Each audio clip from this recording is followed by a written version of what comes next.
Ah, la grande fresque théâtrale du budget de la sécurité sociale. Un vaudeville politique où chacun joue son rôle avec la subtilité d'un éléphant dans un magasin de porcelaine. À ma droite, Marine Le Pen, en costume de Zorro populiste, promet de sauver les retraites des Français, sans doute en troquant l'inflation contre des goodies estampillés Made in Iran. À ma gauche, Michel Barnier, Premier ministre du Titanic gouvernemental, toujours prêt à dialoguer, du haut de son 49.3, évidemment. Parce que le dialogue, c'est comme la démocratie. C'est plus marrant quand c'est unilatéral. Alors résumons l'intrigue. D'un côté, le RN menace de censure comme on agite une pancarte fin de série chez un concessionnaire en faillite. De l'autre, le gouvernement joue à qui perd gagne en multipliant les compromis absurdes avec le Sénat, tout en accusant la gauche de sectarisme. Un mot d'ailleurs qui, dans leur bouche, semble signifier pas assez d'accord avec nous pour qu'on se sente légitime. Et quelle idée lumineuse, cette désindexation des retraites sur l'inflation. On dirait une suggestion d'un stagiaire en mal de reconnaissance.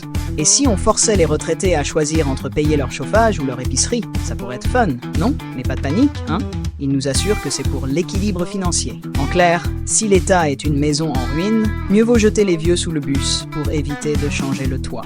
Pendant ce temps, au Sénat, les élus de gauche quittent l'hémicycle, scandalisés par cette innovation sémantique, le 49.3 sénatorial. Une révolution qui consiste à dire « merci d'avoir voté », mais on va recommencer jusqu'à ce qu'on obtienne le résultat qu'on voulait. On sent que la démocratie se porte bien dans ce pays, un peu comme une pizza oubliée 2 semaines au fond du frigo.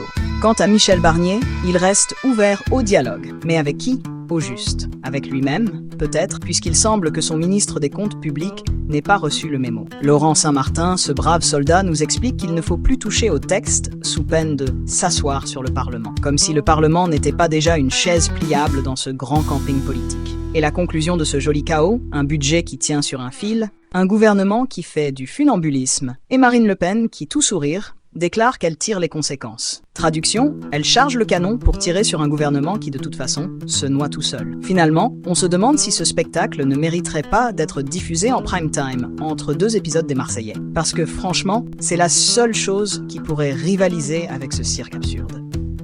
Allez, une dernière pour la route. La France, championne des débats stériles, mais toujours finaliste dans la catégorie On fait pire demain. Rendez-vous la semaine prochaine pour un nouvel épisode sûrement intitulé Les naufragés de Matignon.